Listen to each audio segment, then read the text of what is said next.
Good morning. Good morning बच्चों। Class 8 हम लोग चैप्टर नंबर 3 भारत खनिज संपदा पढ़ रहे थे। बच्चों, हम खनिज संपदा के बारे में आपको बता चुके थे कि खनिज जो हैं वो दो तरह के होते हैं, एक धात्विक खनिज और एक अधात्विक खनिज।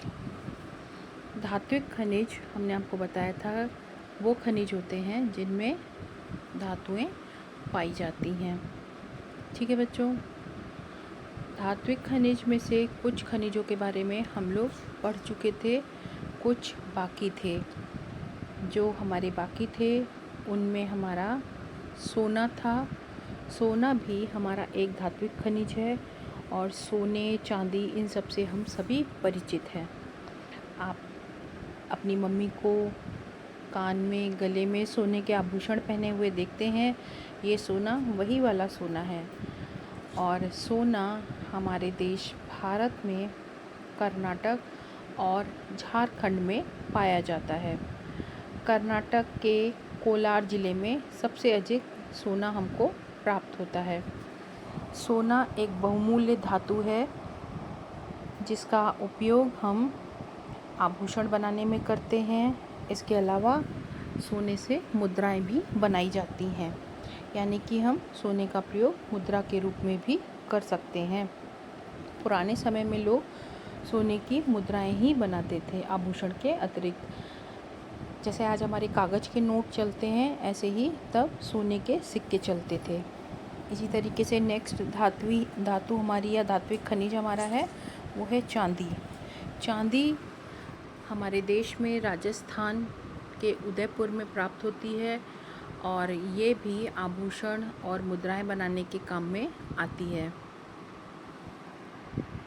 नेक्स्ट हमारा था जस्ता।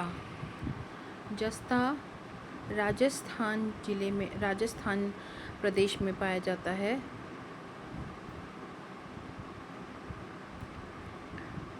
जस्ते का प्रयोग हम बर्तनों, बैटरी, छपाई, इन सब कामों में करते हैं। इसके अतिरिक्त इसका प्रयोग हम लोहे की जो हमारी चादरें होती हैं, मोटी शीट्स होती हैं जो लोहे से बनती हैं, उनमें जंग ना लगे, इसके लिए भी हम जस्ते का प्रयोग करते हैं ताकि हम उन शीटों को लोहे से बचा सकें।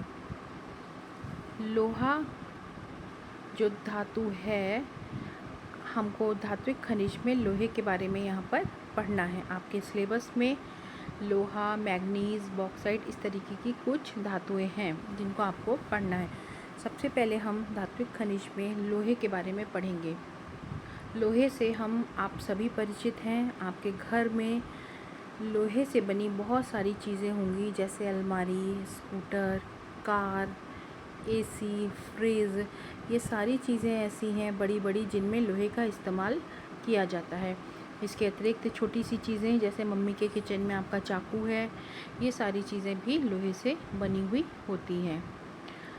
लोहा जो होता है, जब वो किसी अन्य पदार्थ में मिला रहता है तब हम उसे लौह अयस्क कहते हैं। ठीक है, लोहा जो होता है वो अयस्क के रूप में ही हमें प्राप्त होता है और उसके साथ में अन्य पदार्थ भी मिले हुए होते हैं। लोहे को अलग करने के लिए हमको ऊष्मा का प्रयोग करना पड़ता है ताकि हम अयस्क से लोहे को अलग कर सकें। ठीक है बच्चों, यानी कि हम लोहे को अलग करने के लिए ऊष्मा का प्रयोग करते हैं, तो हम अयस्क से लोहे को अलग कर लेते हैं। लोहा अपनी मजबूती के आधार पर कई प्रकार का होता है, यानी थोड़ा मजबूत, उससे ज़्यादा मजबूत, और ज़्यादा मजबूत, और ज़्यादा मजबूत। तो हम लोहे को उसकी मजबूती के आधार पर 4 भागों में बांटते हैं। पहला मैग्नेटाइट,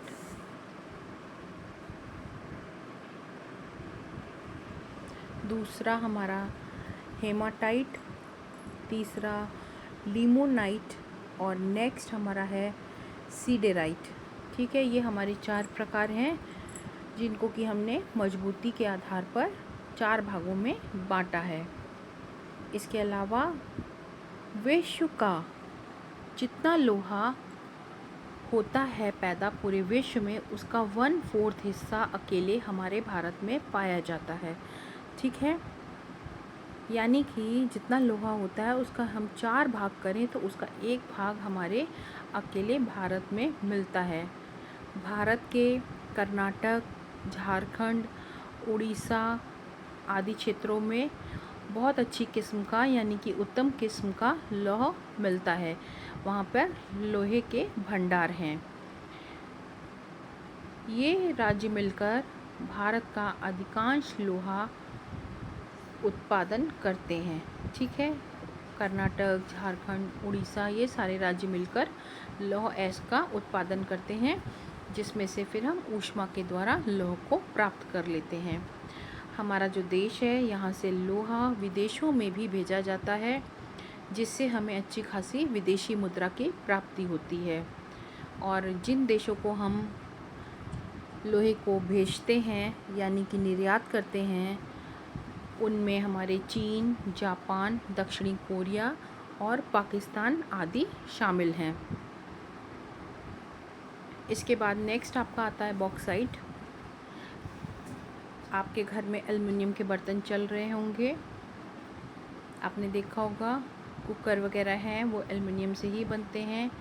एल्युमिनियम का बर्तन जिसके द्वारा बनता है उसको हम बॉक्साइट कहते हैं।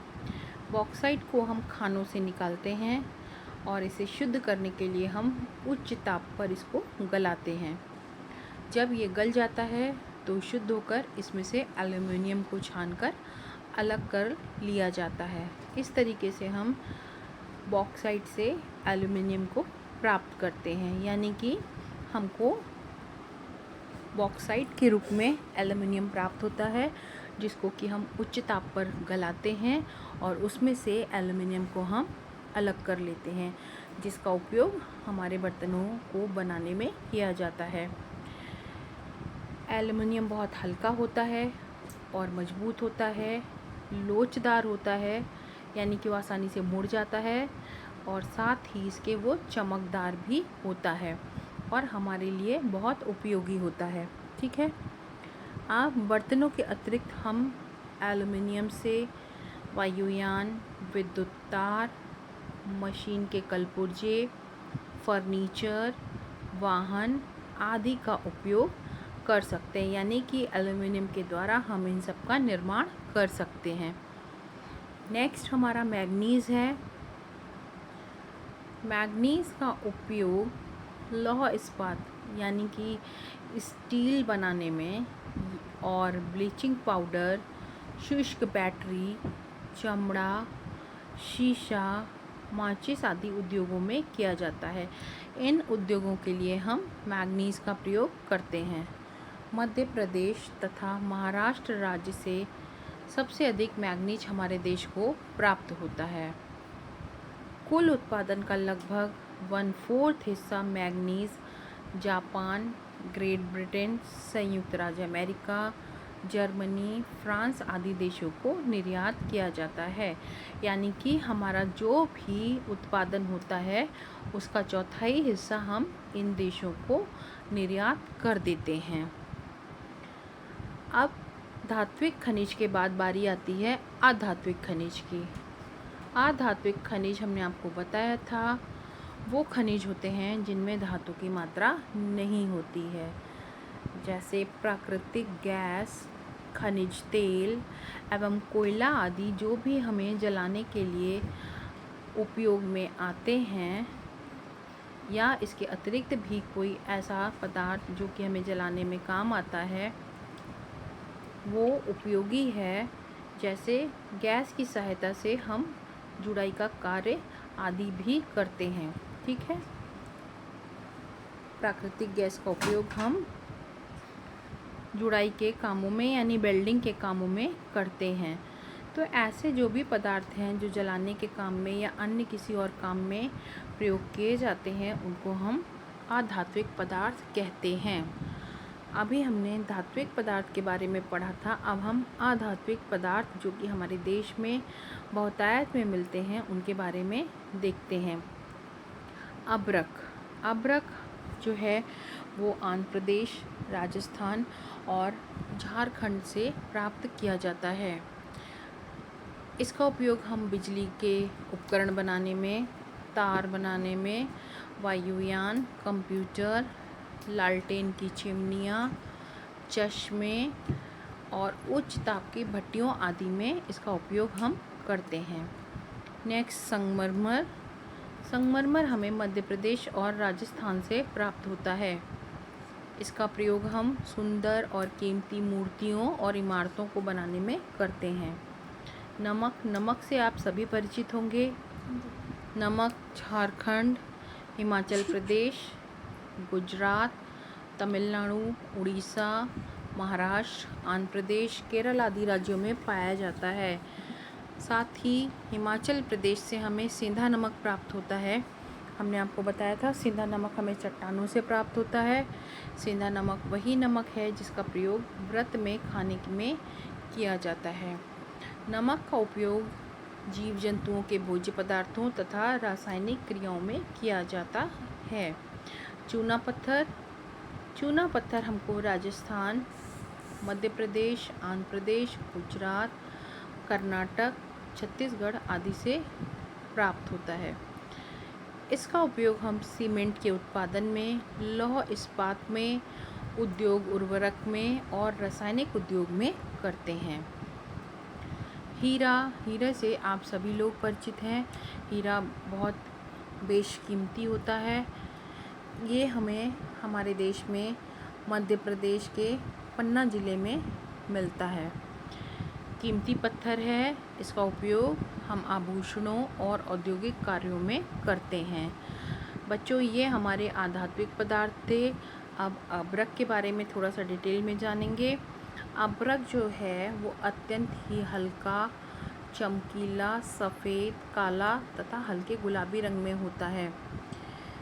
अभ्रक को आपने कभी देखा है जब आप होली पे गुलाल खेलते हैं तो उसमें कुछ सिल्वर कलर सा शाइन करता हुआ कुछ पड़ा होता है, वो ही अभ्रक होता है। शाइन करता हुआ यानी चमकीला सा सफ़ेद, उसको हम अभ्रक कहते हैं। अभ्रक चमकीला पर हल्का रंगीन पदार्थ है। विश्व में हमारा देश भारत सबसे अधिक अभ्रक का उत्पादन करता है। यानी हमारा देश जो चीज़ें उत्पादित करता है उनमें सबसे अधिक अभ्रक का उत्पादन होता है। अभ्रक आंध्र प्रदेश में सबसे अधिक उत्पादित किया जाता है। बच्चों, ये चैप्टर आपका यहाँ पर फिनिश होता है। आप इसको अच्छी तरीके से समझ लीजिएगा और पढ़ लीजिएगा। यदि कोई डाउट हो तो आप पूछ लीजिएगा। पूरे चैप्टर को ठीक से रिवाइज़ करके अपने आप से छोटे छोटे प्रश्नों को पूछ करके उनके उत्तर देने की कोशिश कीजिएगा। वो आपको शॉर्ट आंसर्स में सहायता करेंगे। इसके अलावा मैं आपको इस चैप्टर का काम भेजूंगी। Thank you.